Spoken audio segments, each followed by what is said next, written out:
Hello,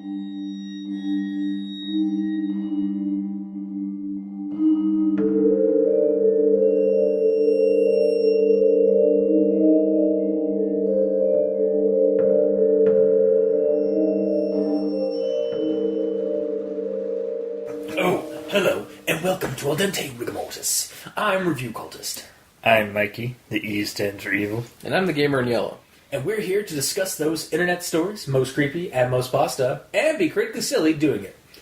Tonight we have The Canaries by M.M. Pratt 99. So this is the third installment to M.M. Pratt's Curtisville stories.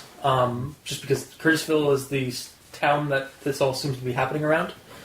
Is it part 3? Yes, this is part 3. The first one was Lonesome Road. Second one was Shadow, Fog, and Firelight. You can check them out, and this one, on creepypasta.wiki. And I guess we'll just kind of dive into the rundown. It's about a kid who hates the fact that they have moved to this shitty podunk town, even though they are in like a nice grand like house that their grandmother gave them, but it's kind of a money sink for the parents. And his name's Nate. We have a narrator name, but then again, we've kind of been getting like the character names in the series, so that's kind of a plus for this one. I don't know what the first one because I still haven't read it. I probably should have, but probably. But I mean, again, like a view on it, like because you can get this from like the standalone point. This Nate kid is in his bed. It's like hurricane weather going outside, like horrible torrential like winds and rain, which seems to be a common theme throughout these stories. Because it's either fog or it's like torrential rain. Yeah. And he's super worried that a tree is going to fall and crash into the because roof. they're next to like basically a redwood forest, because they are in like kind of the semi-rich part of town. But he hates it here. He wishes they were back in San Diego, or is it San Antonio? Pretty sure it's San Diego. San Diego. Okay, good. He hears through like the sound of the rain and whatnot and the storm. He hears like a whispering sound, and then he realizes it's not really a whispering sound. It's like more like rats scratching in the walls in his closet. And he's like, "Great, I hate rats. They're disgusting and terrifying." And then they just start like really going at it in his closet, and he's like, "What's going on there?" And he starts getting kind of freaked out. So he runs outside to the hallway where his brother Russell is going to the bathroom and like bumps into him, and then he pleads. Immediately starts crying, basically. Yeah, basically pleads while crying. He's like, did you mention he's 7? Yes, he is 7 years old. Yeah. It's another one of the. Yeah, it's like 7-year-old. I think this is set in the 80s as well, but only based on like the other stories. And so Russell, kind of. I'm trying to come up with the word for it. Kind of just like rolling his eyes, goes and checks the closet for his brother, while his brother goes to the bathroom. So like left all alone to check to get grabbed by the monsters or whatever. Yes. Checks the closet, opens it up, and there's nothing there like aside from like a mess of clothes and whatnot, including these like Smurfs and trolls and some of that, and other toys and stuff. And like, all right, there's nothing here. He checks the walls. There's no sounds whatsoever. And then he gets jump scared by his brother from behind. And he lets him know that there's nothing there. And it's like, well, what if there is? What if they come back? It's like, well, then just put some furniture in front of the closet door. And then just like movie insert name here, I don't remember. Like he says specifically. Cujo. Yes. And also, I should point out that he was actually feeling some weird like tension about checking the closet initially. Yes. And he kind of has that feeling linger as he leaves. And the reason he had that feeling is because his little brother constantly said like, "Oh, there's vampires or other weird fantastical creatures after him," but this time it's something mundane, so he thinks it might be real. Yeah. So he's actually somewhat concerned that there might be like a real like something like realistically there. Yeah. And then he goes back to his room and he tries to sleep, but he can't because he keeps thinking about like why can't I sleep? Like there's nothing in the closet. there's nothing in the closet. And then it's like, then he kind of clicks. It's like, wait, there was something in the closet, and then it wasn't there. The trolls and the Smurf things. So then he goes back into, goes to check, and he sees that his brother has put some furniture in front of the closet. And he's like, hey, do you got trolls and Smurfs stuff? He's like, no, those things are scary as shit. Those things are creepy as hell. I don't have those things. Like, oh, okay. Good night. And then he goes back into his room and puts his bat behind his pillow as he starts dreading what's going to happen. And that's the end of the story. Mm-hmm. So, I guess we'll go into Grammar Nazis first. There's two quotes at the beginning, like two kind of introductory quotes in this one. First one is a Lovecraft story quote. Entire story? No. Just like a line or a paragraph from the thing of the doorstep. And then there's is it a dictionary explanation for the word canaries. Mm-hmm. Or for the whole, for canary and, what it means and so that. For specifically, minor canary. Yeah, minor canaries, yes. Mm-hmm. And I don't mean minor as in children, I mean mining canaries. Yes. Like the ones that they put down in the tunnels. Mm-hmm. So, we're going to go into that Lovecraft one, because there's a little bit of a mistake. There are black zones of shadows close to our daily paths, and now and then some evil souls breaks a passage through. So, I actually had to check the original text of Lovecraft, at least as far as I checked another source of that Lovecraft story. And you look through all of your ancient tomes that you have right there. Yes, clearly. Yes, it's called Wikipedia. Right. No, you digitized all that, didn't you? Yeah.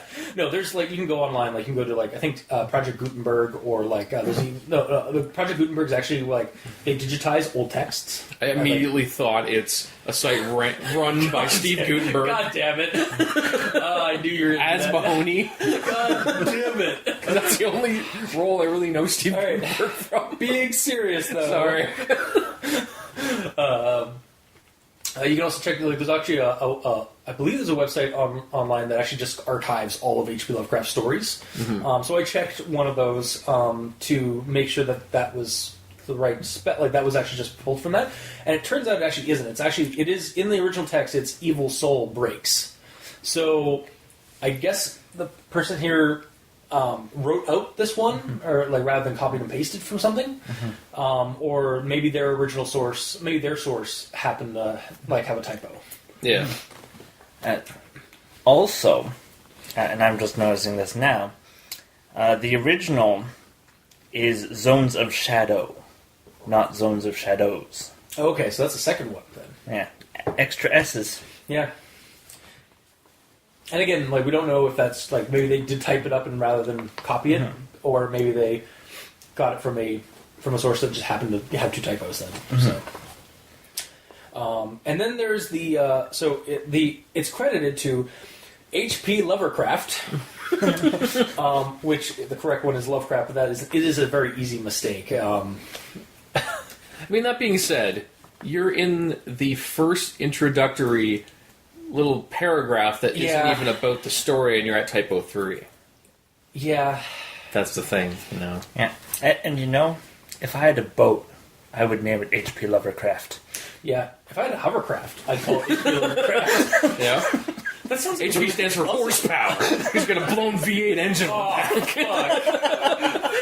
But it kind of sounds like because they have StarCraft boats or motorboats and stuff like that too. That's a brand of motorboat. I immediately went to StarCraft. I know you did. I'm like, what? My uncle had a green shaped like a boat, Zerg. a green tin boat that on the side was StarCraft, and every time I saw it, I was like, Zerg. Nice. But no, it was I totally Lovercraft is it's like one of those love tunnels, but it's a little bit more thrilling one. It's not so slow. It's actually just hovercrafts decked out with they'll be swans, and they just. I love you so much. Yeah, totally. It's for the adrenaline junkies. Yeah, exactly. Yeah. Yes. That's adorable. So they're not falling asleep in the swans. Exactly. Anyway, again, kind of easy misses, but they are there. Mm-hmm. And then the next quote I have is kind of a suggestion more than a typo. With wide, watery eyes, he stared at the ceiling, alert for a slightest leak, or the sickening crash of a large branch breaking through the roof. So I think rather than a slightest leak, it should be the slightest leak. To me, it reads a little bit better. That's the way that I would alert say for it. the slightest leak. Yeah, exactly. Yeah. Like the slightest leak, like kind of thing. And then this one. So then my next thing is actually you're gonna like. I swear, Mikey the East End is rubbing off on me, or this story just has a lot of these. So no, it's not that. It's an older Mikey thing. Oh, okay. So trouble Magic science. Hang on. Sorry. Alright. Trouble was, you had to be basically a millionaire to live in on those showy museum houses. And when you belonged to a slightly lower income bracket, such as the McKeeleys, you were stuck in either slummy old Uniontown or worse, crappy old Curtisville. Period. And even if they were able to sell off this enormous English-style ranch house that they had just inherited from Grandma, due to the expensive and numerous renovations, they still wouldn't have enough to move to a more decent kid-friendly locale. Period. That is 2 sentences out of 3 that make up a paragraph. And 2 of my notes. So, and also, I do love. I'm going to state right now. I do like the info of this setting that's been put out here. But damn, these are some long-winded expositional sentences. Yeah, like the information is fine. It just needs to be like sectioned out better. Properly structured. So you don't need to do an Ace Ventura and go. Exactly. Yeah. Just like details are good, and the situation of the period just cut it up a little bit. Also, you had my thing here was you had to basically be. So like it says, like you had to be basically a millionaire. I think again another suggestion. You had to basically be a millionaire. Reads a little bit better to me, but it could go either way. But to me, that read a little bit better than you had to be basically. Be basically is more of something that you would like if you're talking to someone, you wouldn't preemptively think about structuring it properly, so it might come out that way, and that'd be fine. Yeah. But it's not dialogue, and it's written down, and it would flow slightly better being the other way around. I agree. Exactly. But it's not. It's not like again. That's why I say it's a suggestion. Not. I think you're in the nitpick nook first this time. Probably. How about that? It's over, guys. We're not even there yet. I'm just lounging on this. Like you guys are getting in here. Well, that's fine. And then we have another one. Nate sighed, wishing his dad had just walked away from this massive money pit and stayed in San Diego rather than take the new job transfer as a customer engineer for a control data corporation, where he now took care of a large room full of noisy, antiquated computers and peripheral equipment. Jeez. Another long one. Okay, I'm not going to mention every single one of these, but this story is kind of riddled with run-on sentences. Also, the previous paragraph and this one, did you write how to change it? Because I did, if you didn't. I did not. Please. By all Okay, means, well, I'd like to for the first one, talking about inherited from grandmas, it'd be, and even if they were able to sell off this enormous English-style ranch house that they had just inherited from grandma, due to the expenses of numerous renovations, they still wouldn't have enough to move to a more decent, kid-friendly locale. Which is still a long sentence, but it's not as long. And did you get rid of the and at the beginning of that sentence? Yes, that's literally the only thing I had to change there, I think. Right, yeah. Because the rest of it was comma out enough that you can just keep going. Yeah, just like long though. Definitely. Actually, the second part is all I did was remove the and as well. So maybe no. Either way, that one, the one you just read. Yeah.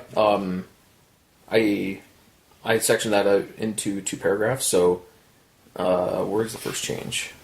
Walked away from the massive money pit and stayed in San Diego. Period. Yeah. Right there. Then his father took a new job transfer as a customer engineer for the Control Data Corporation, comma, taking care of a large room full of noisy, antiquated computers and peripheral. Yeah. like I love the like I don't mind the information at all like given in this. Yeah. And like even like when I first read that paragraph, I was like, how does this kid know? But like he's gonna start like talking about the housing situation of this time period. It's like, but no, I guess it makes sense. Like if this kid's like hates the situation he's in, he probably knows a lot. Like he's probably been told a bunch of times. Plus, he'd be saying like, "Dad, why do we have to move?" Yeah, like, exactly. "Oh, I have to take this new job doing this with this boring stuff." Yeah, exactly. Yeah. There's also another issue with the whole customer engineer. Uh-oh. A customer engineer is someone who takes care of customers. Not a room full of noisy, antiquated computers and peripheral equipment. Unless the customers are robots. Dun dun dun. You know what? I honestly could possibly buy that in the setting that we've been given so far with like fog, fire, and light, or shadow, fog, and firelight because of the whole like the mystical creatures coming through from a parallel reality. From what we got, we actually got some comments from the author again for the last one, and they did mention like they did actually write up some background information about like the parallel universe and elves. Mm-hmm. So it turns out that I think those the tanned, blonde-haired, tanned, amber-eyed character from the last one was actually like an elf creature. Okay. So.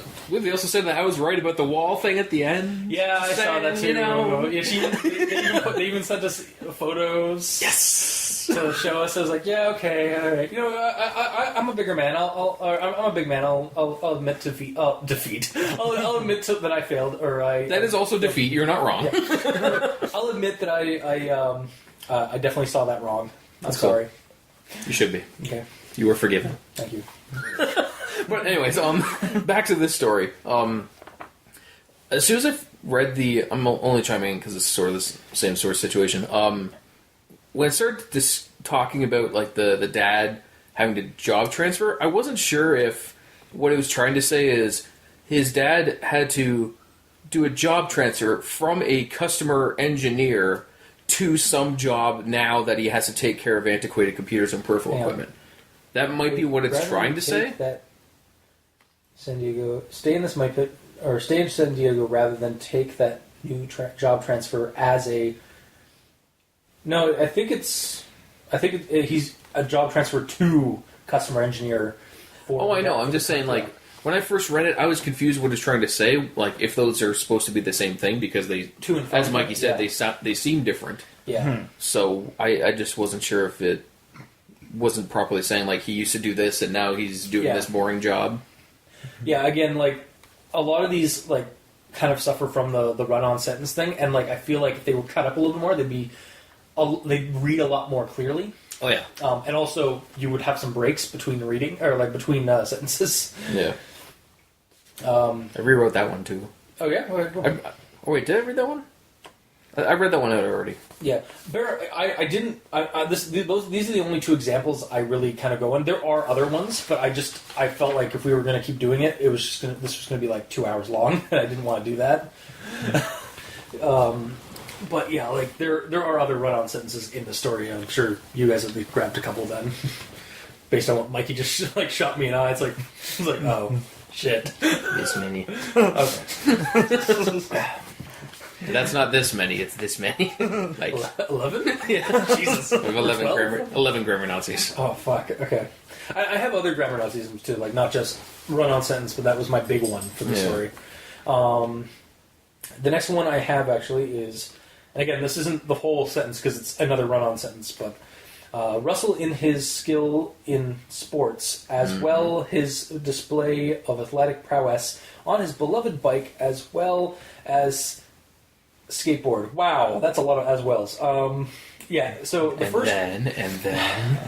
the first one though is like I think it should be his skill in sports as well as. He's just missing an as there. I shortened it up even more. And then also, there was more to the sentence. Periods are your friends. Don't be afraid to use them. The way I rewrote that is uber cool jocks all the popular kids aspire to be, period, instead of the semicolon. And then Russell with sports in his display of athletic prowess on his beloved bike or skateboard, period. Larry, bracket Lars, earned the respect and envy via his musical talent, blah, blah, blah. Yeah, also, because period, because there is no period between the Russell thing and the Larry thing. It just immediately goes into Larry's thing. Yeah. All one sentence. I was like, okay, Jesus. I hate that I keep thundering on that, but that is my biggest issue with the story, that there were barely any periods where there should have been. Yeah. The next one I have is, whatever, I'm going to be touching your dorky germy stuff. This is Russell talking. But I think in this case, because it's dialogue, gonna, as in Gonna, would have worked better, would have been good to add for, I'm gonna be touching your dorky germy stuff. Wait, what actually is it? It's going be. There's no A between going and be. Well, the other thing is... there's no going to be. There's no to in between those. The other thing is, this is his brother that's a super jock. Yeah. So he also might not be too he's just a smart in the caveman? head. Yeah. He's just like a Neanderthal football player guy. Totally, yeah. All right. And then another kind of instance of just missing a word, like they were typing too fast and skipped a word. Nate may be gullible when it came to ghosties and ghoulies, but he certainly wasn't stupid. So I think just remove the A before gullible. Nate may be gullible when it came to ghosties and ghoulies. Yeah, or a gullible kid while... Yeah, or a gullible kid, yeah. And then we have the fake out jump scare kind of thing. So to your end of it, him just being a Neanderthal kid guy, then why does he say this? Geez Louise, don't sneak up on me like that. You want to give me a cardiopulmonary infarction? Infarction? I think that's infraction. Cardiopulmonary infraction. And to my note is, or could have just said heart attack. Yeah. That would have been the simplest thing, and would have worked just as well, just as effective. Yeah, here's the thing. This is what Russell is. You don't understand. He's the smartest dumb guy you know. And he's currently a jock, yes, and he does sports, yes, but he wants to be a doctor. You Clearly, see. yeah. Well, I mean, again, there's but all the hits to the head are fucking up his... again, it is dialogue again, and I'm totally fine with this jock having trying to use intelligent words and stuff like that, because again, it's character kind of building a little bit. Though maybe fix that infraction to actually not be infarction. An infaltion. But again, he's a jock. He gets hit in the head a lot. You know, I don't know. It's the football. To me, that just came out of left field. Yeah, and I was like, what? He plays baseball? Is that what you're saying? Yeah. Oh. Because it just keeps going to left town, you know? Oh, I see. Yeah. Yes. Left town is just left of Curtisville. Mm-hmm. Maybe to the right of Uniontown. No, it's to the left of everything. It's left of Uniontown as well, yeah. Yeah. There's nothing to the right of it. It's not to the right of anything. Yeah. It is not right town to another town. No, hell no. Yeah.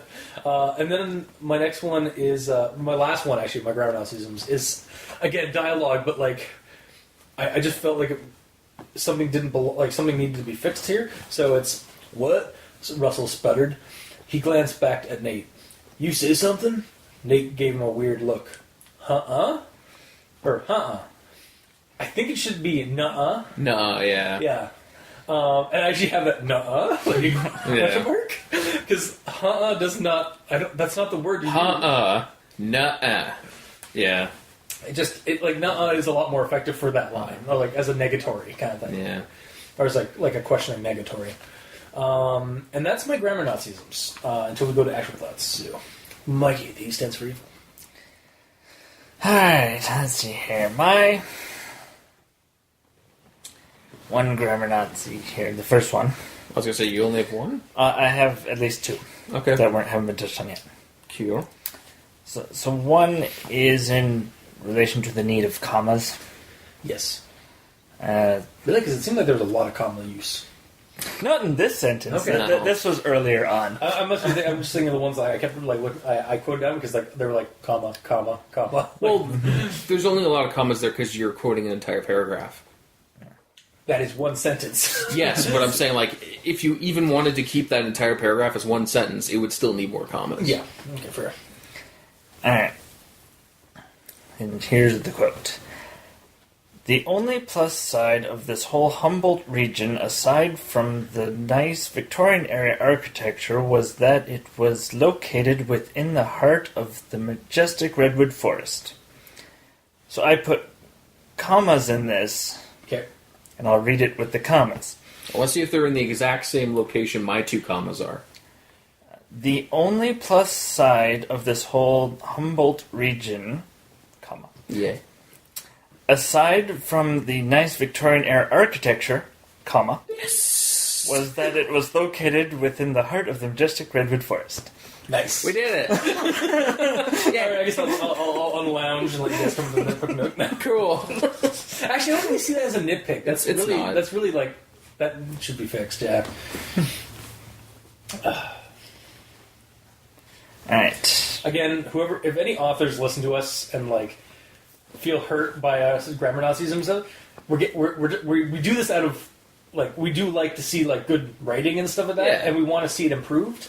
And that's also why we started at the beginning, so get the pain out of the way. Yeah. Because, like, for me, whenever I read a story, the worst thing is, like, when I'm stumbling over the sentences because they're, like, it's not telling me when I need to take a break. Yeah. Because, like, if you don't do that, then, like, that word should stop. But if it's connected to something else, it makes you think something different. Yeah. So when it's all commented properly, it gives you the right visualization as you're going through. Like, the story, I think we can all agree, the story does have adequate detail of the setting, like, and location. Yes. It's not structured, like, well, like, because it's missing a lot of the grammar issues and some of that. Or it's missing a lot of the grammar that would make it a little bit clearer to visualize. Or it's harder to kind of, like, keep that ball rolling with the, like, the setting and whatnot when you're trying to, like, reread it by adding your own, like, by adding things in. Alright, Sorry. so I'm going to have another sentence that begins with and. Mm-hmm. And what was the point of enjoying the forest scenery when the extended periods of sun and warmth were so so few and far between? Yeah. So, begin with and. Oh, okay. That's all. And then I have a run-on sentence. Also, he talked about that previous and one. Did he? And the end one that was right after that. Yep. Oh. Those are the first two he did. Ah. And I went to reread them. I'm like, oh wait, no, these two I just took at the end at the start. Oh, right. Well, my bad for not paying good enough attention. Actually, I did not mention those ones. Why are mine marked? I have trouble was showing museum houses. It might not be Yeah, the that first wasn't thing you said, but Yeah. No, you no. said it. Okay. No, apparently I you didn't. I only mentioned that one and then the paragraph with the customer engineer. Basically, because it was in the middle of his. Yeah. That's why I didn't catch it. Because he was probably quoting it and having the and Oh. in continuation. Yeah. I did mention period right before it, though. Because I do remember saying that. But Alright. yeah, no. Okay. I don't remember if you said that or not. All right. But the recording has the evidence. Yes. Mm-hmm. You're on recording. How does it make you feel? It's my life now. Yeah. That's my secret. I've always recorded. I see. Alright. Sorry. Run-on sentence. Yes. I think that this will be the end of my grammar Nazis and then into my actual thoughts. So. There was either a lot of fog or a lot of rain, or in this case a lot of fog accompanied by heavy monsoon showers, lightning, thunder, and sometimes marble-sized hail, and nearly hurricane-force winds. Yep. I was gonna write that one down, but I'm looking at it, I'm like, how would I even rewrite that? Again, That's yeah. a lot of information. Yeah, and again, like I was going to, but like as I started reading the story, it's like okay, there's a lot of run-on sentences. I'm just gonna make kind of a general note after I mention a few. But yeah, just Okay. Okay. Onwards with grammar Nazis. Oh, wait. I got one more. okay. Which I'm surprised you didn't bring up. Oh, Because you usually put this story in Google Docs. And tell us about but okay, tell us about words that are wrong. okay. So here's the quote. Great, it's bad enough I get stuck in the retardo class with all the losers and mental health cases, he thought, but then the stupid movers end up loosing all my favorite stuff in the whole wide world. Loosing. Oh, Well, shit. that's why it didn't show up in Google Docs, and that's why he didn't notice it. Because is loosing a word? I don't think it is it? Oh. To make something loose. Like to loose the hounds. Release the hounds. There you go. Yeah, no, okay, maybe I just like when I was reading that, it just like again I filled in the gap or like You Taiwanese it. Yeah, Taiwanese did a little bit. Yeah, I do that a lot. because I also actually believe it or not, so I read this one through Google Docs for my notes, and then yesterday I reread the story in creepypasta.wiki. And then I actually started taking notes, some extra notes. Like I actually had like my Google Doc open in another tab, and it just kept like, "Sorry, I need to fix that. We need to talk about that." Yeah. But yeah, so Alright, so onwards with grammar Nazis. Okay, so early on, I don't remember when this was, but Nate hated this whole crap hole hick town and their newest home, as well as the oh joy, good old wonderful Humboldt country locale. So I don't know, that whole sentence just kind of seemed kind of odd. yeah, So I went, Nate hated their newest home in this crap hole hick town, as well as the oh joy to whatever the rest of that was. So just like the start of that just kind of felt clunky to me. yeah, The next part where it's talking about like the druggies and such. Tweakers, junkies abound, as well as potheads, although you don't have to worry about one of the potheads robbing you the way you do with those tweakers. So I literally just switched that from tweakers, junkies abound to tweaker, junkies abound, because a tweaker is a junkie, yeah, but it's like different from a pothead.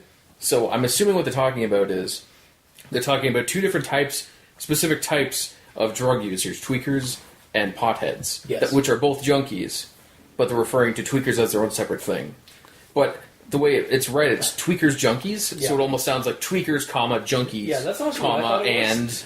And honestly, I don't know if you guys got it, but like as I was reading that, I had to actually go online and check to see if that was actually a reference to Ferris Bueller's Day Off. It's like those like jockheads, weirdos, blah, they all think he's a righteous dude, and it was completely different like terminology for like weirdos and like all the kids and stuff like that, like kid lingo and stuff like that. But for like as soon as the way it was written, I'm like, that sounds like that Ferris Bueller's line. I didn't make that connection, but I'm sure it does. Moving on. The Bayshore Mall in Uniontown was small, ugly, pathetic, while the 20-plus stores here were tiny, mind-numbingly boring, and often occupied by long-winded and annoying people. I literally just separated that out into a couple of sentences, and when it's talking about the stores were tiny, it's like, plus the stores here were tiny. I swap that to the second part of the sentence is the 20-plus stores there. Wait, the 20-plus stores there were tiny, mind-numbingly boring, and often blah, blah, blah, blah, blah. So instead of having all one sentence separated out, because too many commas and not enough periods. Yep. It's a running thing. Next one. Trouble was, you had to... Well, this is the same one. You had to be a millionaire and all that. Maybe... Wait, did I read that one out? I read that one out. No, I mean, did I read out my correction? Oh, I thought you did for the millionaire stuff, but maybe not. Either way. Yeah. It's, again, another situation where it's really long and you need a period in the middle, essentially. Yep. To bring it out. Alright, so this one's a huge quote, because I'm not going to read it because it's essentially 2 paragraphs of quote. Jeez. But I just have it there as reference. This is what's talking when it switches from him saying like, "This is where I live. These are my brothers," and then it starts talking about him unpacking his stuff and putting it away because his mom told him to. Yeah. I wasn't sure in that situation if that was happening right now, or if he was still thinking about something he had to do. I got the impression it was Like, something he did previously. Yeah, I got the impression it was something he'd done previously, but yeah, I can see the confusion there. Like, he was like, he's doing it like while he's in bed, like while he's like at that night, like working on that stuff. But no, yes, because it's like talking about him thinking about his brothers, then all of a sudden, so with this threat looming overhead, Nate got to work. So like, is he actively doing it now? Yeah, Like, I wasn't sure. It was a little confusing. So then, if that is the case, then he's laying there thinking about things, and he's like, "Oh, right, my mom's gonna get pissed at me." So he gets up and does that. Then after he does that, he goes back to bed or something, and then he hears the rats. Yeah. But that kind of makes a continuity error because at the start, he was talking about his room briefly, and he said he was looking around at all the shelves with all neatly put like toys and stuff on them, which means he unpacked. Yeah, which means that was in the past. So it had to be in the past. But because it wasn't It was said said clear well. enough. Yeah. Yeah. My last one, when he finally finished hauling out the last box, he realized that he was missing a box full of his favorite comic. So I'm assuming that's meant to be said as he realized that he was missing a box full of his favorite comics. Yeah. Not necessarily. Or his favorite comic series. Yeah, exactly. Yeah, that's what. Yeah, his favorite comic is like. Or it's just this huge box, It's just open up, and it's just like one comic sitting in there. Yeah. Or like again like one series of one his favorite superhero comic or favorite like again Hellboy comic or something, I don't know. Or Hellboy wouldn't be because the 80s and Hellboy was 90s. Anyways, sorry. But it's a box full of his favorite comics, so it's either an entire series, it's full box, or it is one thin box just big enough for a comic, or it's a singular huge box and it opens up as this giant multi-volume like combined into one like tome, just like Nice. That's true. Or it's a giant box and you open up. Oh, there's Dane Cook. comic. Really? Really? So Dane Cook would have been the 80s. Really? Robin Williams. Robin Williams, yeah. Really? Yeah. Christopher Really? Walken. Yes. Yeah. Dane Cook's your favorite comic? Really? Dan Aykroyd. That's what I'm really eating the whole time. Hey, I just chose a random comic that was older than the newer ones. So, but not old enough. Yeah. I see. That would you prefer John Candy? That would be a big box. It would be. Jerry Seinfeld would be kind of easier to transport. Or Dan Aykroyd. He's alright. Jim Belushi. What's the smallest comic we could think of? Oh, Rick Moranis. Yeah. Yeah, he works. But yeah. Anyways, we're big off topic. I'm done. Okay, cool. Alright, so back on to actual thoughts. The meat and potatoes. So, this is in reference to the mining canaries description. So it's for number 2, idiomatic. Anything, especially an organism, whose demise and distress provides an early warning of danger. I guess the canaries part is more the distressing feeling rather than the demise. Seriously, though, I thought that we were going to lose Nate, Russ, or even Larry by the end of the story. I thought we were going to have a Larry. Larry mentioned. He's just mentioned and also begrudged against because fucking stole the basement room. Yeah. But I thought initially I thought we were gonna lose, we were possibly gonna lose Nate because he was going, and then we switched characters to Russell. I was like, okay, Russell's getting eaten, or Nate's getting eaten, or maybe Larry's down in the basement. Maybe he's already gone. Yeah, that's why he's on the story. Exactly. He's the early warning system. Oh yeah, Larry is the canary. Larry the canary. My God. Oh my God. The story had another paragraph or two. Yeah. It's the next morning, and Larry went missing. Yeah. That would have been cool. But, like, anyways, I have a little bit more about that later in my notes. But, like, and then the next thing is, alright, if it was about a real-life critter, it was an enormous hulking mutant one like King Kong or Godzilla, or a prehistoric one such as a T-Rex or one of those velociraptors. So, point of order, if this is still set in the 80s, like the other stories, I don't think pop culture was fully aware of velociraptors prior to Jurassic Park or even the Carnosaur movies. I could be 100% wrong on that, but I did Google up a little bit to try and find like velociraptors in pop culture, and basically everything I found was like dating back to 1995-ish for Jurassic Park. I have an answer to your situation. Sure. And it is something that we addressed Mikey and I addressed in our previous Al Dente Reloaded, where You mean our special Patreon episode show that people can go check out our Patreon and find out about? Yes, that exact one. That one that you too can listen to every week or twice a month. Twice a month, yeah. At the $5 tier. Awesome.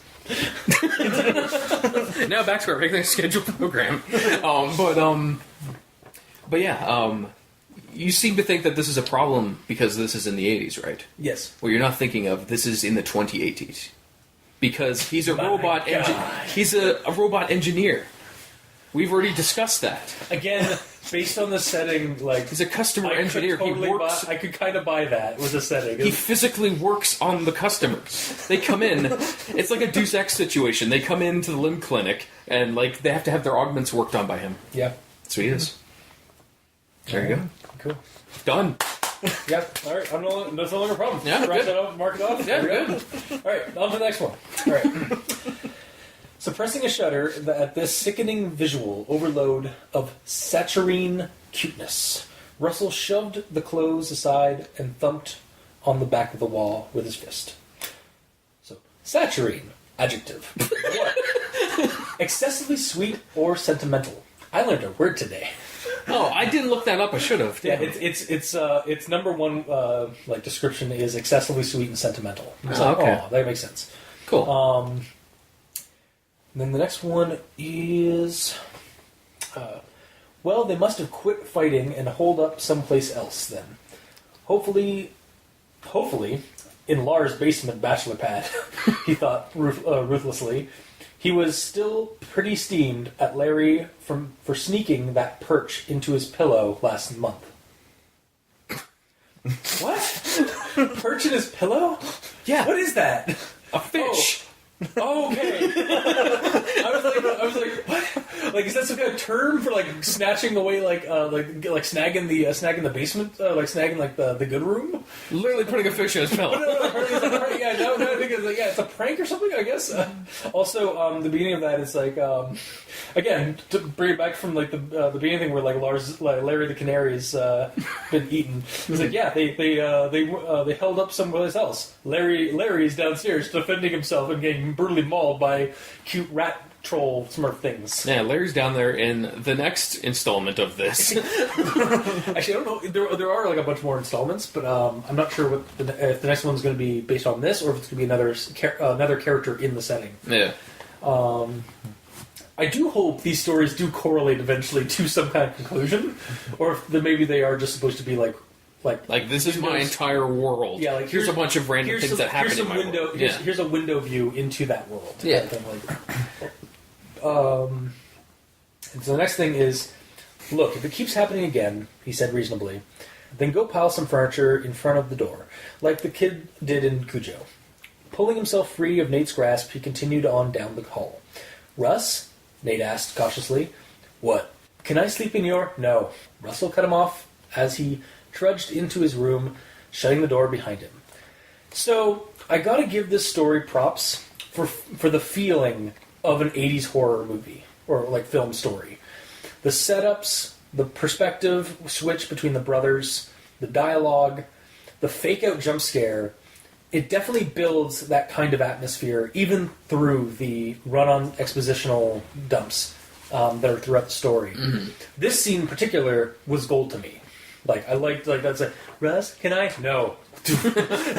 Like I could visually see that as a movie scene. Like that, I could see the scene where like where the brother gets like dragged into like begrudgingly. That's what I was looking for earlier. Begrudgingly dragged into help his brother to investigate the closet that clearly has something wrong with it. But and like I thought for sure one of the kids was gonna he was just, like the Nate was gonna come back from the bathroom and his brother was gonna be gone, like miss it, like just vanish, or like I kind of thought that. Even he would go check it, and then after he checked it, he goes back and looks for Nate, and Nate's not in the bathroom, and he's gone. That would work too. Also, the fake out jump scare was very classic, like horror, like 80s horror movie thing. Like it was like don't scare me like that. You can hear like the violin string and everything. Exactly, yeah. Or like that, like that kind of like that quiet, and then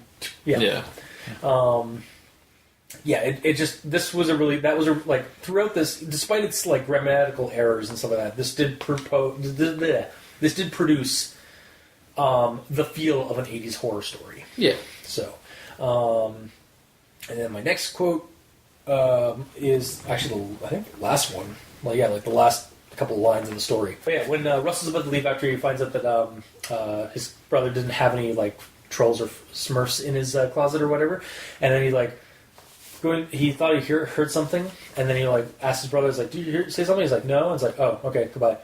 And he's like, "Oh, okay," said Russell numbly and resumed walking again.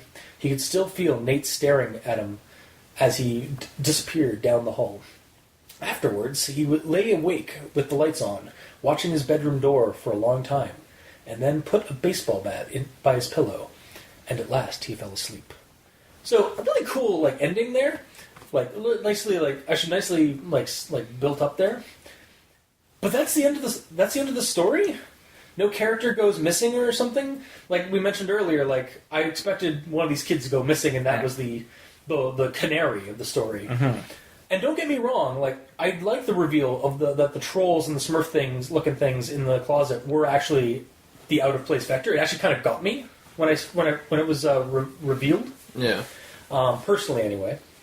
And I also understand that there's a presence of danger that's being alluded to, possibly building up to something later in the series, like the other stories have been. But come on! It was going pretty good. It was reading pretty well, like a spooky 80s nostalgia tale. The setup was there, and then the payoff is the kid has a sense of dread of something that he can't quite, like, grasp. And the implications are there of an imminent threat, but no final confrontation.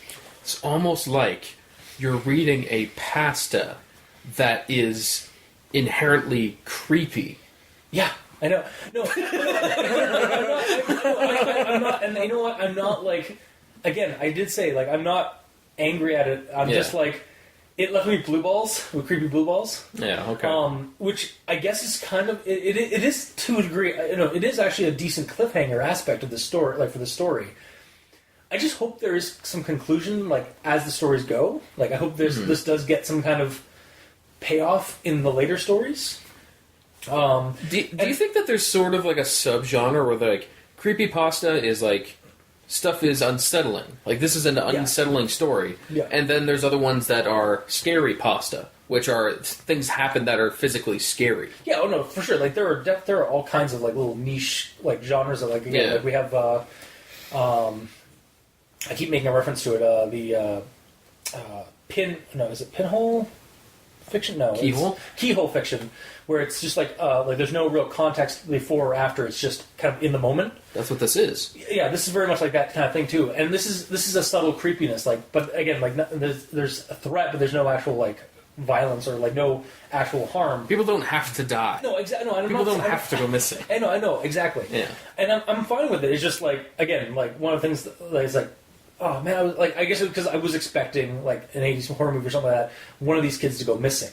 Or maybe I just really wanted Nate to go missing because... So you're not angry, you're just disappointed, is what you're saying.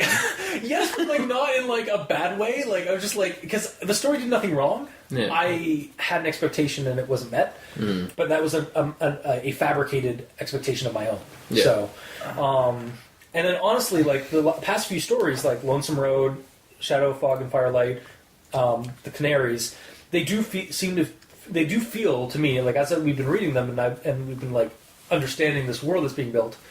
It feels like they are stories collected from for a bigger picture.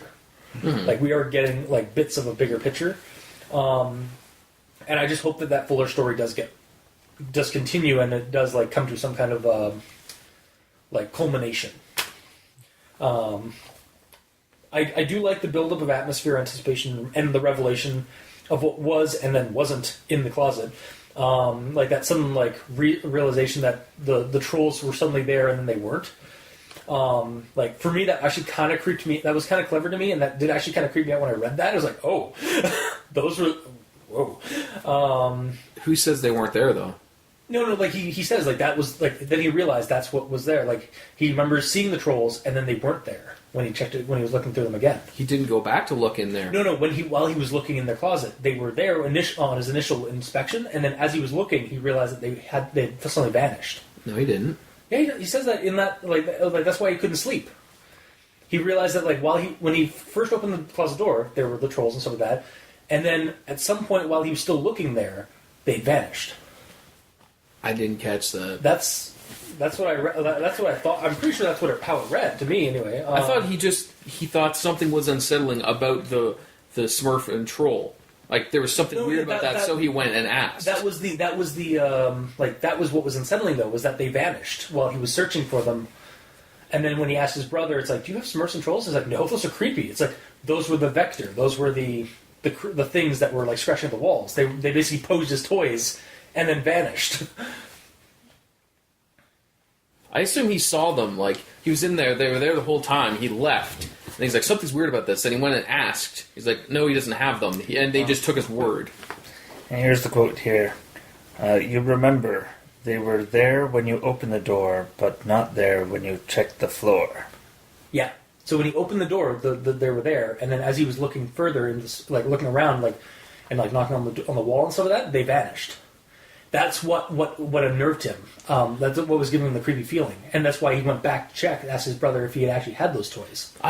When I read that, I assumed that like he opened the door and like he thought like there might be rats there.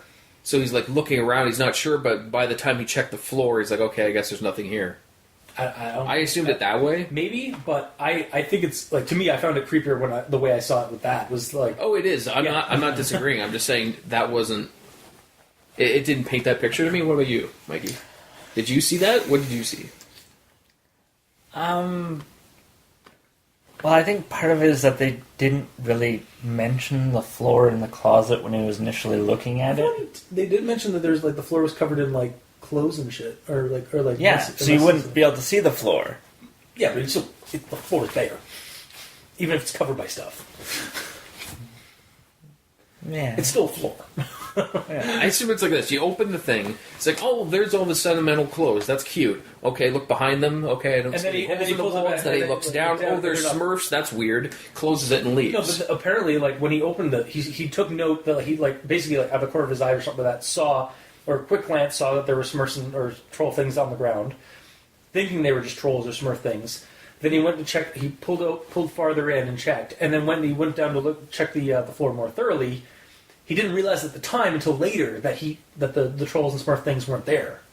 So they had basically scattered. That's how I kind of envisioned it. And to me, that's a really kind of creepy revelation. Was that he thought, what he thought was he was seeing, like, basically little fairy creatures, little troll creatures scattered. Like posed as toys and then scattered as soon as he wasn't looking at them. Or maybe they just vanished, like invisibility, cobalt. Yeah, so like that's basically like my final thoughts, or my actual thoughts is just that it, like I kind of want some I was expecting some kind of like final confrontation with the things, but like I am okay with the sense of dread that these kids have because of like what he realized was and was not in that closet. And I think that him suddenly having that revelation was really clever and creepy to me. So, good job, and I'm proud. But, on to the next actual thoughts. Alright, Mikey. So, I reread over that whole closet situation. And I guess that's what it's trying to say, but I don't know. Yeah, it's poorly worded. Well, at least for my brain Yeah. to pick it up, it didn't catch it. Fair enough.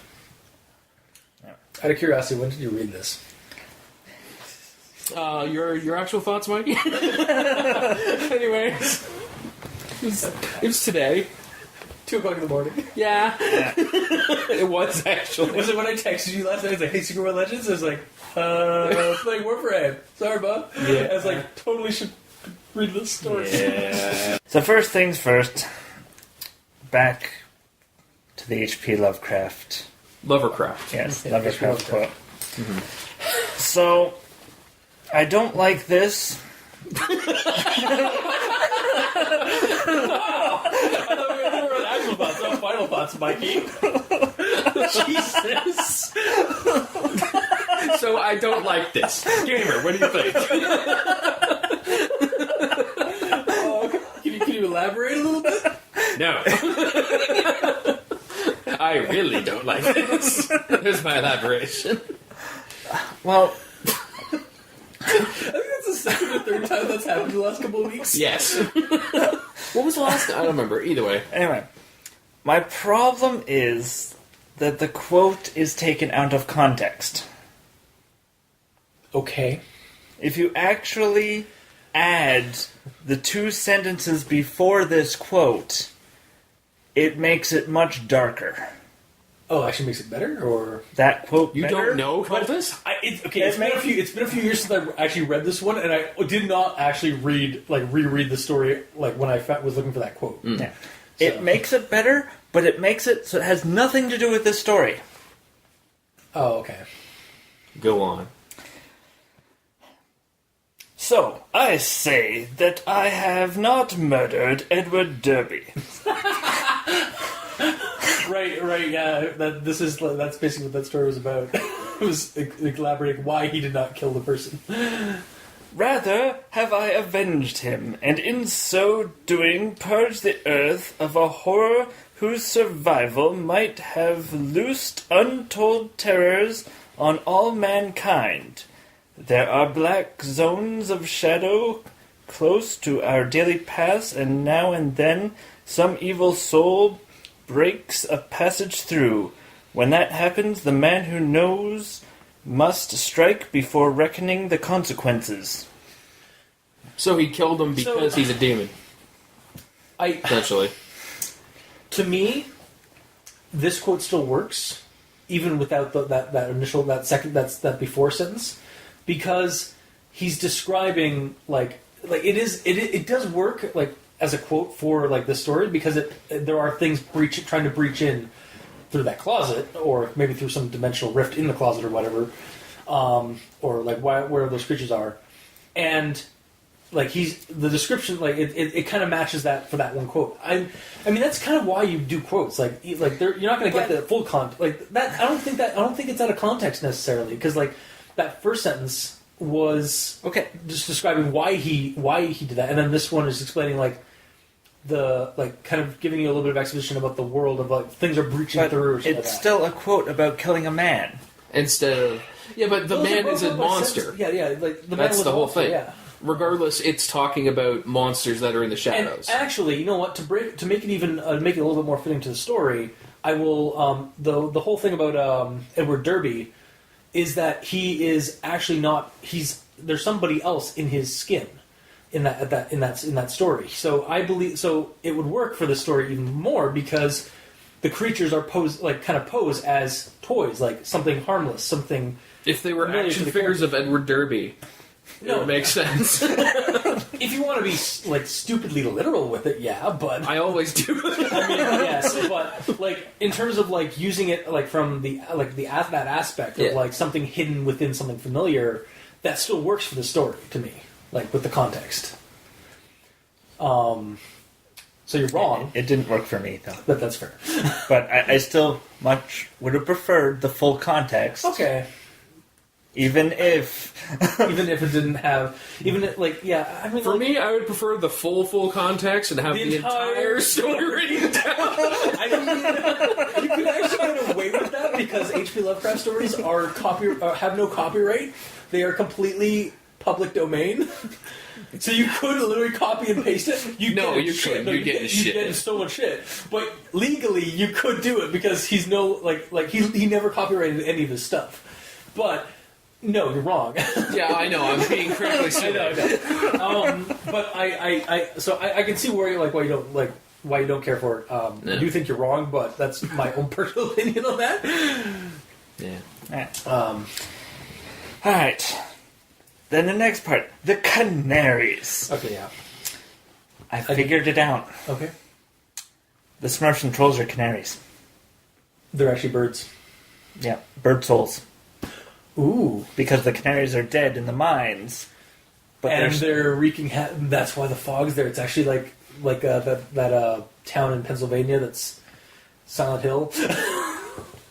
Why would they have a sentience to know to stop moving?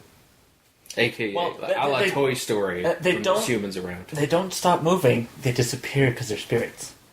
But he saw the Smurf and the They've troll. taken on the appearance of Smurfs and Trolls. Yeah, so what I'm getting at is, if it's a bird running around as a Smurf, it wouldn't go, oh, there's a person, I have to act like a normal toy now. Gamer, I have the explanation. That's why I say it's not a Toy Story situation where they're intelligent enough. What? The spirits of the canaries, when they die in the mines, Yes. they become kobolds. And so that's why they look like trolly, smurfy creatures. And so when they pop, when they're scratching and trying to get into the closet, and the door gets open, it's like, and then when the kid starts looking, it's like, kobold invisibility, kobold, and then they vanish. Sure. Why not? But you're wrong. I don't know. It is, yeah, the Canaries thing did it to me it did make sense, but it was a little bit it's kind of like a Lonesome Road, when they had the Mariner quote that was kind of taken out of context as well, same kind of thing. Sometimes I know that some people do put that in there because it's the inspiration for the story, or that they take that as kind of the. But maybe sometimes it's you don't have to have that quote there. Just let the story run on its own 2 feet, basically. I don't think the canary situation is literal. No, as much as I love to be liberal. No. It isn't Literal, It isn't literal. It's based off that description, which was this is a warning to something more bigger going to happen in the next story. Oh, I know. I'm referring to the ghosts of dead birds. Oh yeah, I know. Well, I was just going off of what you guys are bouncing off of, and then I just kobolds. They're mining creatures. And never bird-like. And they, well, maybe bird spirits don't look like birds when they die. Again, being critically silly, I was jumping into the critically silly pool. Sorry.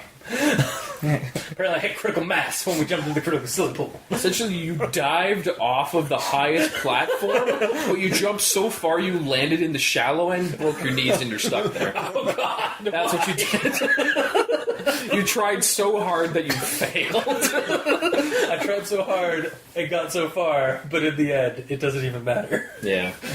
Okay. Exactly. Yeah. Alright. And too fell to lose it out. Just break into song. Honestly, if if copyright wasn't a thing, that would literally be the ending to this episode. Yeah, but you could sing it. Does that count? Yeah, it does. Does it? No, it doesn't. Yeah, you can't even do the 10-second or 30-second rule for songs, as I found out, actually isn't a legitimate rule. It's not actually a thing. It's all about situational thing, and even then, you have to ask permission and stuff like that. They're making everything not fun anymore. I mean, no, they're just tightening there because people are abusing the system or abusing stuff. But yeah, okay. Going back to the actual thoughts, I'm sorry, we derailed that hard. Those minecarts got pulled off, throwing all the coal down. Yeah. Alright, so the next issue I had was the banter between Russell and Nate when Nate is trying to get Russell to check out his closet. Okay, he said finally. I guess I believe about the rats. So you'll check out my closet? Russell shrugged. Sure, I guess. Nate stared hard at him. What do you mean you'll guess? Well, that's what I mean, sure. I'll guess. You're still guessing whether I'm making this up. Nate whined. Look, damn it, Russell fumed. Do you want me to check for rats or not? So, my issue is that this really is an adult talking to a kid. Trying to teach him not to say, I guess. Yeah. And yet it's the kid talking it's the to the older. 7-year-old talking to his older brother. Yeah, and honestly, like, when I read it, it kind of felt like... that 7-year-old's way too intelligent. Not just that, not quite that. It felt like the writer was kind of getting lost in their own... like basically got lost in a commentary on, like that semantic of I guess. Yeah. Like, it kind of felt like that. Like, it's like, why are they having this random conversation about I guess? Like, that you really wouldn't have unless unless it was like something like a written thing. Yeah. It's like that's just something that happens under duress in this stressful situation. Or maybe that and again, like, you could take it that maybe that kid he's worried and like he's overthinking something. And like he's like, what do you mean? I guess? Do you not guess that? Do you not think that I'm telling the truth or whatever or something like that? Well, the problem I have is that Russell shrugs and says, "Sure, I guess." Yeah, that to me signifies defeat, and he's going to do it. Exactly. Yeah. No, I get you. And then there's this like conversation about like why he said I guess. And I was like, why? Because when he's looking at his huge, like, tough older brother, he's expecting him to be like, I'll save you, I'll kill all the rats. And then he's like, sure, I guess. So to Nate, he's like, what do you mean? You're supposed to protect me. Yeah, don't be an asshole. If that had been the dialogue, I would have been fine with it. But the way, like, the fact that like Nate is like, what do you mean? I guess. Like, yeah, he's like, well, technically, if you say you guess, I'm not sure if you mean this or that. Yeah, exactly. So could you clarify? Yeah, exactly. It's like prior to you saving my life. Exactly. Like, I don't know. Like, I do agree with you though. Like, that was kind of a clunky conversation that I don't feel need to be there or need to be rewritten to be a little bit more. I hate to say this, like, natural, like, brotherly dialogue, because it did not feel like brotherly dialogue. No. Well, it depends if the little kid's a jerk. Well, I mean, we already kind of knew that. Like, if he's I'm not gonna lie, I was kind of hoping super intelligent jerk. Yeah, I was kind of hoping Nate was gonna get disappeared. Get disappeared? Yes. We're just gonna get wow. Not even necessarily get eaten, just get whisked away, like vanish. But because he was being such a jerk about like his situations, like, dude, only in that one scene that took like 5 seconds. It annoyed me so much. I was like, this to the point you didn't even bring it up. I understand. No, at the beginning of the story, where he's complaining about like moving and like, oh, how dare we live in this large house? Yeah, when he's being negative Nancy near woods, like, and like, oh god, it's only sunny. Like, there's only long periods of sun every so often. Otherwise, there's fog and rain. And it's like, Jesus, negative Nancy, get the hell out of here! Go into that closet and get eaten by the rats. That was my. And then when Russell was like, oh no, Russell's gonna die. Mm-hmm. But yeah. I did find it like the story had like its moments, but it also had like parts where it's like a little clunky. Yeah. And another thing, when they're talking about the Godzilla and all of that sort of stuff, there's also a mention of Willard. I didn't look that up. Wait, that was a book. That's also an old movie. Is it also an old movie? I thought because I remember there was a new one that came out. Yeah, they made a remake. With Glover. Yeah. Okay, so there was an original one, though, right? Okay, cool. And when did it come out? Well, 70s? I don't know. But the fact that a 7-year-old watching Willard, a horror movie... Again, I'm going to go back to my own childhood, where I watched Poltergeist and Species and Alien at 6. But the thing is... if Russell knows that he watches these movies, He knows knows that he's just scared because he watched Willard the day before, then yeah, there's no rats. I'll check it out. There's no issue. Hence why he just nonchalantly said, I guess. Yeah, sure, I guess. Well, it's more along the lines of, like, he didn't want to bother because he knew that there's nothing there. Really, he was going to the bathroom. He got bumped into by his brother. Yeah. Who, like, was calling for their mom and dad. Yes. So it's, like, really, like, it's really just, like, he's just tired and, like, it's the middle of the night. He doesn't want to deal with this crap. But he's a brother, so he's going to do it. Speaking of overanalyzing and overthinking things. Yep. That's what we do. Alright, and that's my actual thoughts. Okay. I had no actual thoughts written down. Okay. Because literally just... The only actual thoughts are just... I don't even know, because the story went through... Like, it went through its paces fine. Yeah. There's weirdness every now and then, but most of my problems with it were the clunkiness of the... was our grammar. Yeah. Really. That, if anything, like, again, like, I keep saying it through this, I feel like I keep saying this through this episode, but, like, I like the story. It just needs to be structured properly. Yeah. I do think the kid doesn't, the way he acts and thinks, he doesn't act and think like a 7-year-old. Mm-hmm. Yeah, I will say that, yeah. And when I first read the whole situation of him, like, he's saying, oh, I'm terrified of rats, he's, like, tracing them through the walls. I imagined he got out of bed and, like, was literally having his hand or his head on the wall, like, trying to listen for them. I'm like, if you're terrified of rats, you're not going to do that. But then later on, it's saying, like, now that, like, while I'm still sitting in my bed, it's like, oh, he never left his bed. Yeah, like, I had to go back to think that. White-knuckled, like, shivering under the covers kind of thing. Yeah, so he was just, like, literally, like, watching the sound move around. So that's fine, but I didn't get that image in my head immediately. Which is kind of the problem with this. A lot of the times when something's laid out to me, it's not, the picture's not painted properly to the point that I have to read the entire scene and then go back over the scene and redraw in things that weren't there from the get-go. Yeah. And the whole, like, thought process of this kid is way higher than what I think it would be, to the point that, like, he can explain specifically, like, his dad's job and, like, his situation and, like, the name of his dad's company. Do you know the name of your dad's random company when you're 7? Yeah, I've known my dad. Yeah, my dad's. I've known my dad all my life. No. Again, like I kind of did, like, because it was. Well, then again, it's kind of a generic name like that too, like this one too. But I'm not going to say it because I don't want people to look it up.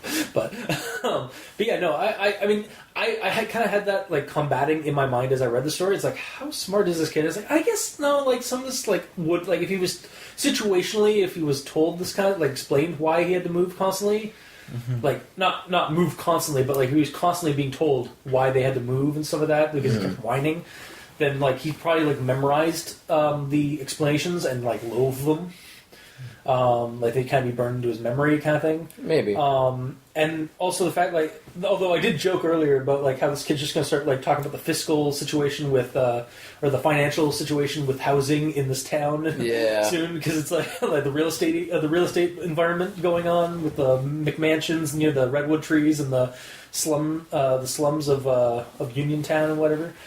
Are McMansions mansions owned by owners of McDonald's? No, they're shitty faux mansions. Oh. Like, they're not quite a mansion, but they're basically like cookie cutter mansions that are made for, like, the upper class. I see. But yeah, it's just stuff like he's talking about income brackets. And, yeah, no, exactly. Yeah, you know, it's just weird.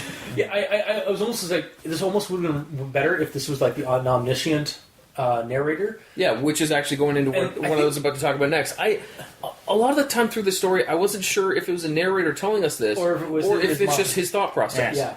Because from the get-go, it's saying, like, Nate didn't like this thing, and he thinks this place sucks, and then it kind of shifts into just him constantly thinking about things, and then it goes back to a narrator at some point, but it doesn't, you know, it's... Yeah, like, I agree, like, it doesn't shift well, or there's no clear segue, or, like, from, like, the thought process of the kids to the narrators, elaborating the out of world stuff, right? And what's weird is like there's one section where the entire thing is italicized because it is him thinking something actively. Yeah.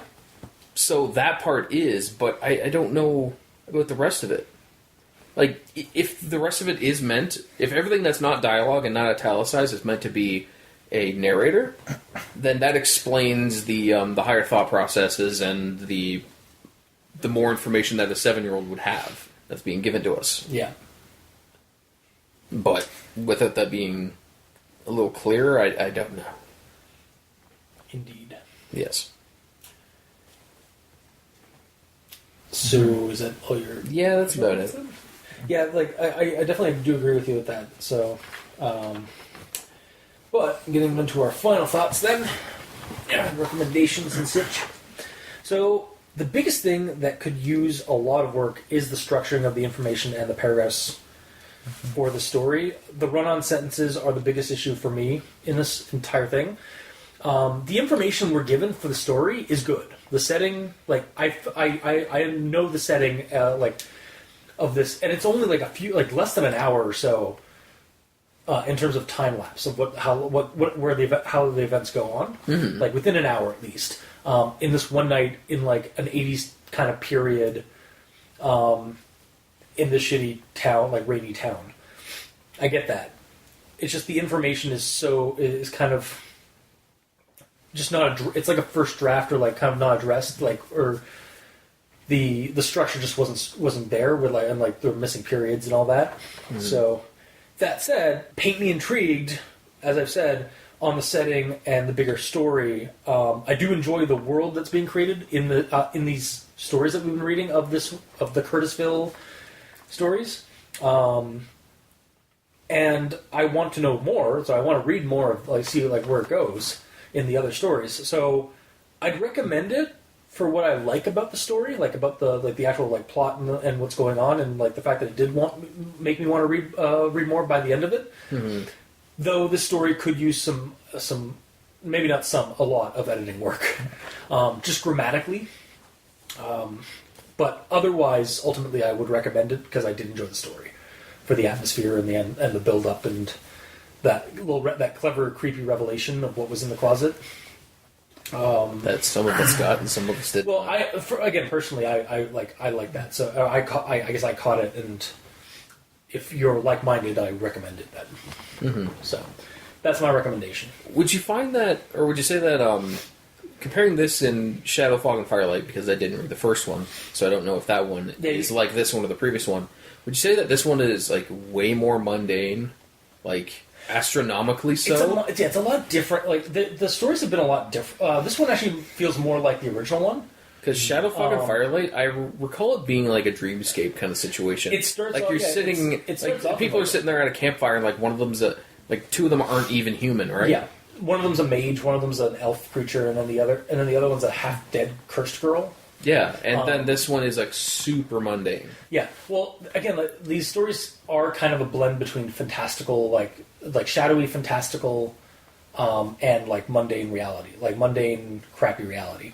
Mm-hmm. And I kind of like that for these stories because it's kind of like an urban fantasy horror blend. So you're saying the first one is like Rambo First Blood. Okay, then the second one is like Rambo 2 or 3, and then the third one is like Rambo. Like it's going back to the mundane kind of low-key thing, where the middle is the most fantastic. If you remember, Shadow, Fog, and Firelight did start, and I think end with a mundane thing. Like the person's in her house, and then she dreams of being a butterfly or like a moth-like perception of like what's going on at that bonfire. Yeah, so I guess it in itself is mundane because it's all a dream, but at least the images put in your head are fantastic. Mundane, extraordinary mundane, because who's to say that those dreams aren't actually like visions of something that's going on down the beach or down the coastline? That's what I figured. That's what I figured is going on. And even again in Lonesome Road, you probably should read Lonesome Road before we Continue. we do the next one. A Lonesome Road's very similar to this one in that it starts off mundane. We actually get. I think most of these characters are actually from the bus ride that we get that introduces a bunch of these kids that are like going down the road, and that's when our main character of that one notices the weird mailbox, and then she's in her room trying to sleep because it's raining and foggy and stuff. And then she has a dream of like that mailbox, and it's not a mailbox; it's something else, like some kind of like weird thing, almost like a facehugger kind of thing. And then she wakes up from the dream and looks out her window, and the mailbox is there, but it's not a mailbox, but it is, but it isn't. And that's where the story ends. Okay. It's like a weird fiction-y kind of like creepy, but like because of out of place, mundane objects that aren't quite mundane. Kind of like Smurfs and Trolls. That aren't quite that aren't supposed to be there. Yeah, exactly. Like I kind of like that's what I'm getting from the story, and like so like it's kind of that nice blend of like mundane stuff that's creepy, like childhood creepy mundane stuff with fantastical dreamlike like angles. Yeah. So, but yeah. So sorry, that was a conversation. Mikey, your recommendation? Was that actually your recommendation though, or was that just your comment on the story like that? I was just commenting. Okay. So let's see. We got a 7-year-old that doesn't act like a 7-year-old. A jock that doesn't act like a jock. What do you mean? That's a debate. Well, the cardiopulmonary infarction. We already talked about this.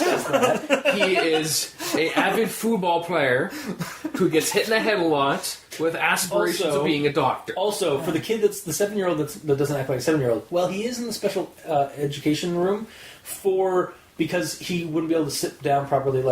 He's like basically he wouldn't be able to tolerate normal classes. Okay. So there go. It might be that he's actually like just a lot smarter than the average person. No. No? Okay. He's in grade 1. And he's 7 years old. He should at least be in grade 2. Maybe 3. Does it say that he's... Does it say grade 1? I'm pretty sure. I don't remember that. I don't recall that. I don't know. I'm pretty sure it does. I'm going to have to pull it already. To the phones. You don't see anything in there? It just talks about him being 7. And it doesn't say that he's grade 1. Pretty sure it did somewhere. Where's the search function on my phone? How do I do that? Just a regular first grade closet. First grade closet as in... Oh.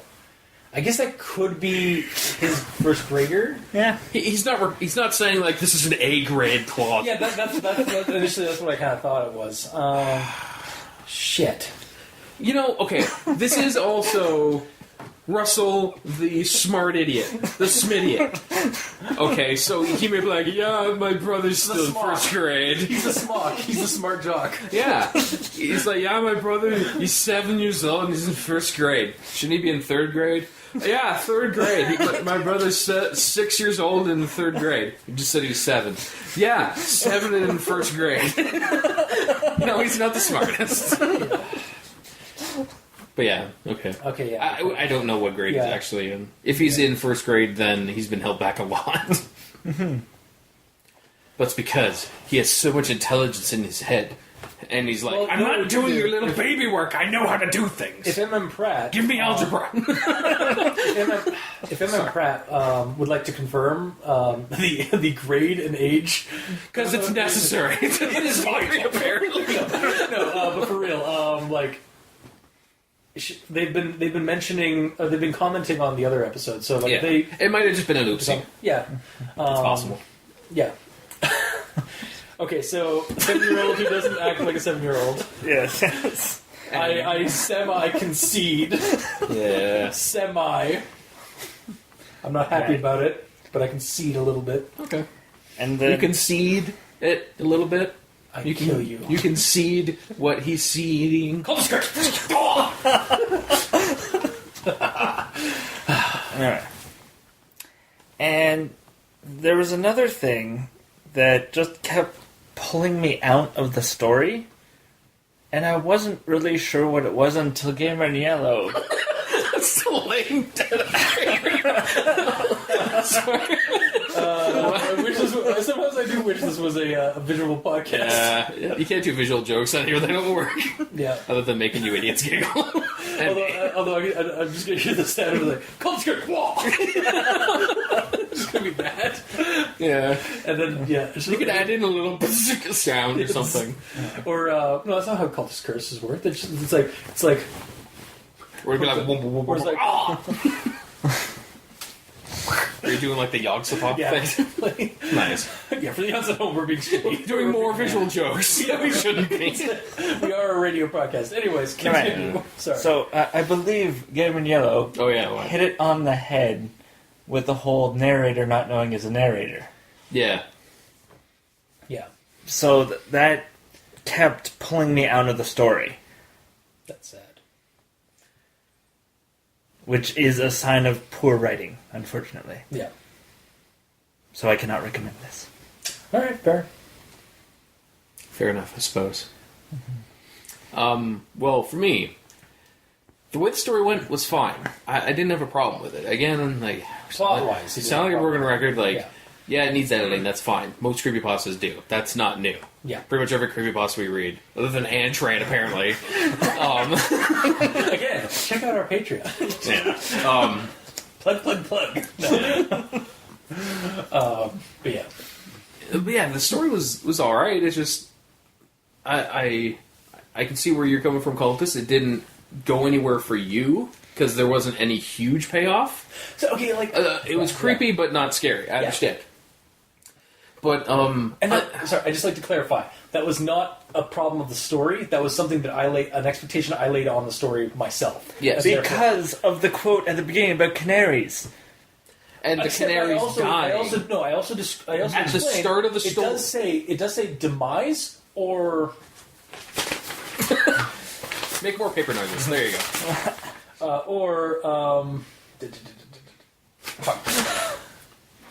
There it is. That's a start. I had it in my other notes. Demise or distress provides an early warning of danger. So it does say in the story, in the quote, that it is a demise of something or a distress as the warning. And this one is definitely the distress as is the warning. But the thing is, like, you had it in your mind before you even read a single word of the physical story. You had the word demise in your head. Yeah. So because you're thinking like canaries to me, like when a canary dies, that's the most visual. Like, that's the strongest visual of a mining canary. It's not that they're like fluttering around, like freaking out, or like I've even heard like they used rats actually in World War I in the tunnel wars. Yeah. And if they started freaking out and some of that, that's when they would like move away. Mm-hmm. But it wasn't always when they died. But whenever you think of like mining canaries, you think of the ones that just fall over dead. Yeah. And so I did have that preconceived conception of like a dead canary. And we possibly have one with Larry. With Larry the canary, if he even exists. Larry the literal canary. Yeah. Or the literary canary. Yeah. There we go. Larry the literary canary. Yeah. Well, literal canary. No, well, he's not literally a canary, but he's literary. Literary he is like words. Yeah, he is the metaphor of the canary. He's the narrator. Oh my god. Yeah, why not? But yeah, I kind of wish he was there, or just because he's not there, don't write him in. Yeah. Unless you have plans for him later, but... Maybe they do. Maybe like the next story or like a story down the way will have like the aftermath of like, maybe they will find out that like Larry went missing. Like, maybe the rats... Or that Russell and Nate were missing and Larry has to go find them. Yeah, maybe. Find out what's going on. I don't know, but... And that's the other thing, like, we're given a lot of information, but a lot of the information is kind of unnecessary. Because, like, we don't even meet his dad or his mom, but they're, like, briefly mentioned to a point. To that degree, though, they are, in terms of the story and, like, to the situation, they are the reason why they're stuck in this situation. So when you need, like, we are given some context. They're basically not there, like, as a person, they're there as a context to why these people are stuck in this large house in the middle of, like between Curtisville and Uniontown. But also, for all we know, this kid could have been tortured at their previous homes too, because Russell says that whenever he calls, it's him always saying it's this or that. that he sees. Yeah, but this is the time where it's actually real, or it's something actually like something serious. Like, no, but I'm saying, like, something could have been annoying him the whole time. It's just he plays it off to it being Godzilla or whatever, but this time it sounded like a rat to him because he watched some movie about rats, so that put rats in his mind or something. I don't know. Yeah, maybe. He watched some Canadian exploitation movie. Canadian horror exploitation. He watched Willard. Oh, just say that right. So that's what I'm saying. Like, it could be entirely based on what he sees, even though it's a mundane one. It could be, whatever's haunting them could be haunting the family and not the house that they're in. It's just because it's a new house and it's a new medium, because it's using rats, it's using what rats would do, which would be going through the walls. Whereas if it's Godzilla, he'd be hearing roars in the outside. Out in the hurricane weather and stuff. Yeah, exactly. Like, oh, God, can you imagine, like, he looks outside and it's just like a flash of lightning and you just see a silhouette of a giant dinosaur thing? Yeah. Like, yeah, that would be a different story entirely. Pretty much. But yeah, what I'm getting at here is, like, them moving could have absolutely nothing to do with what's happening. With the weirdness that happens in Curtisville? Okay. Yeah. Well, is that where they are? Yeah, they're in the region of the weirdness that surrounds Curtisville, Uniontown, and like the weird beachhead, like where that beachfront and stuff is. Like, this is all taking place. They're all in the same area. Yeah, this is all taking place in that localized coastal region that the other stories have taken place in. Okay, that's why I keep bringing that up. Is that, like, I keep calling this the Curtisville stories because I don't know if they have the author has an overarching, like, name for the myth for their cycle or their stories. Yeah, but. And Curtisville was the first town in the first story, so... Okay. And it does keep getting mentioned in the preceding stories. So, in the lore of the story, it's probably based on where they are, but you never know. Yeah. Yeah, so okay, so yours is like it actually has nothing to do with the weirdness that is Curtisville. It's actually just like something... It's like the bedtime story thing, where it's like... Or the bedtime, where, like, something is stalking them. It's entirely possible. Like, it's not the house, it's them. Like, without me knowing more, that's just something I'm assuming. Making a judgment call on that it could be. Yeah. But overall, the story was fine, so I just wish it wasn't as long-winded, I guess, with the descriptions. And, like, I didn't actually look at it, but I feel like there was way too much of a chunk explaining stuff that didn't really need to be explained at the start. Okay. Because I took 11 notes up to, like, before any of the dialogue really happened. So, like, after that, it kind of started going a lot... Like, it flowed a lot better, I found. Like, the dialogue was fine, it's just all the exposition-y stuff wasn't as fluid to me. Yeah, no. So... that was my biggest thing. Again, like, the run-on sentences and the exposition... Like, the way they were... Just so, like, exposition, get it out ASAP. Yes. It's just very, like, it kind of just, like, dropped. Like, it needs to be... I just feel like it would benefit from, like, being restructured, or, like, the paragraphs being restructured and, like, add a few periods and, like, just structure the sentences a little bit stronger. Okay. But either way, I'll give my recommendation two different ways. If I saw it the way it was assumed it was supposed to be seen, that I didn't catch it, I would give it a half recommendation. Because I like the whole kind of spooky situation where, like, he opens the back to the cupboard, opens the cupboard, sees the weird toys. It's like, okay, those are weird. Looks around, and just doesn't notice that they're gone until he goes like, "Why am I feeling so weird? Like, what? Like, so creeped out?" Yeah, I didn't catch that. Also, when he went back, why didn't he just look in the cupboard again? His brother put a bunch of furniture in front of it. He can't move it. I guess he could. He's just like, I don't want to do it. If he's that annoyed by it to the point that he couldn't sleep. Well, and then I'd be like, okay, I need to see if they're actually there or not. Maybe. No, okay, I'm terrified. You know, I could see actually that being the case because, like, well, he does ask his brother, it's like, do you have Smurfs or troll thing? And he's like, no, those are creepy as sin. It's like, okay. And then he just walks back to his room. But that's the thing. He knows he saw it. Yeah, I know. So maybe that's him and not me. But if that was me, I'd be like, okay, I know what I saw. Out of here. Yeah, I need to see if they're there or not to see if I am insane or if something's going on. Because I don't want things to be left to assumptions. Fair enough. I mean, take it from maybe from like a brother point of view. It's like a bigger brother point of view. Like, you don't want to scare your already kind of like freaked out kid brother. So like, I was like, maybe He's already like, scared to the point of I putting know, but you may, furniture like, in front of it. I'm just thinking, like, from this kid's point of view, it may be, like, I'm not saying it is, but I'm just saying, but maybe it's a case of, like, he doesn't want to freak out his brother, so he's just, like, going to let it go. No, I do. I would go back into my room, find some weird-looking statue or something, and be like, hey, buddy, I know you're stressed. I have this protection amulet. I'm just going to put it in your cupboard to make sure that they don't bug you for the rest of the night. Fair. I mean, he is a jock. He gets hit in the head a lot. I understand. But he also wants to be a doctor, so he should be smart, too. I'm not sure. But Keeps coming up. yeah. But there's ways around it, essentially. Yeah. So, okay, either way, like I'm saying, if I saw it the way it was supposed to be seen, it's a half recommendation because I like that. It's just too much exposition-y and all that stuff. But the way it was laid out to me, I kept fumbling over it, and I didn't get the whole twisty situation at the end, so it just kind of stopped, and I didn't really appreciate that, so I'd give it a soft no. But not a harsh no, because I still enjoyed it. Yeah. Just it could have been better. Okay, so yes, no, Maybe. yes,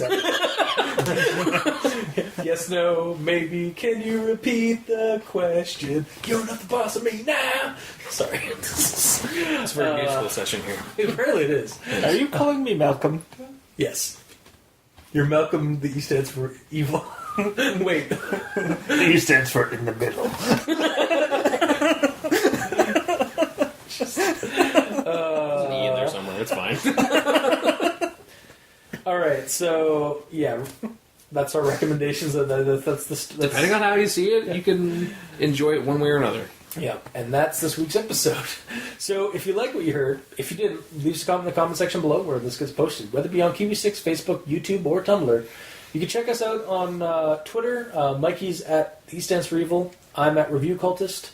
Gamer in Yellow is on Xbox Live at The Gamer in Yellow, but without the W because, well, Microsoft hates you. And you can check out the... you can also send us emails at aldenterigamortis@gmail.com. That's aldenterigamortis@gmail.com. Where you can also leave us suggestions for other creepypastas you'd like us to discuss on the show. Also, you can send us a rating and review on iTunes or other streaming sites. Let us know how we're doing. Help us grow as a podcast. And if you'd like to check out the title cards for each episode, you can go to crazonstudios.tumblr.com or on YouTube, Al Dente Rigor Mortis. Our channel has videos of each episode. And if you'd like to help support the show, you can go to Patreon, look up Al Dente Rigor Mortis, and select the backer tier you'd like to support us at. We have $2 and $5 tier currently with behind-the-scenes content, extra episodes, special episodes, early access. Special episodes include... Al Dente Revelations at the $2 tier, where Mikey and I listened to the old recordings of the Cultist and the Doctor back in the day, and see how their thoughts and our thoughts on the story differ, and possibly have a revelation while doing so. And then Al Dente Reloaded at the $5 tier, where previously to Revelations, Mikey and I go in and read the creepypastas without any outside influence from the Cultist and the Doctor to see what we think of it. Yeah, and as of this recording, it seems you guys have been on Antran, or been doing Antran stuff. Yes. I think we're at like episode 30 or something. 20. 20? Is it 20? Yep. Oh, this is the 30th one that I've done, I think. On the main show. Okay. Like this is because I remember writing down 30 in one of my notes recently, so it's probably for the title of this. Gotcha. All right. Yeah, you can check those out. And for our backers that are already helping support the show, thank you immensely. You're helping keep those dastardly hosting bills at bay, and we very much appreciate that. And in fact, we appreciate all of our listeners. Thank you for listening this long, or if you're a new person and you like the show, thank you. And we hope to hear from you, or just we hope that you enjoy the show as you continue to listen. And so until next time, I have been your host, Review Cultist. I'm Mikey. The E stands for evil. And I'm the Gamer in Yellow. And this has been Al Dente Rigor Mortis. Sleep well.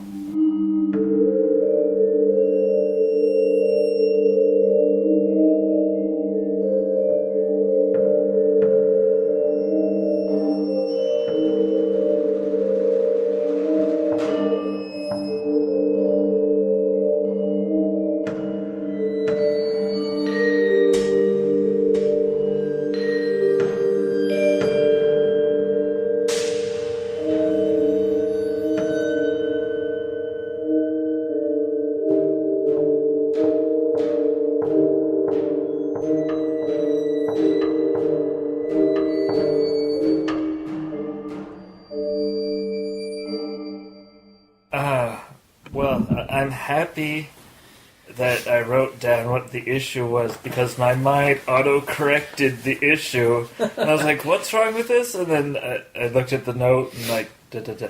And I looked back, oh, holy crap. Nice. I went on to a relatively reliable library of Lovecraft stories online. It's called my books. Online. It's called my books. Online. It's called my books. Online. It's called my books. Online. It's called my books. Online. It's called my books. Online. It's called my books. Online. It's called my books. Online. It's called my books. Online. It's called my books. Online.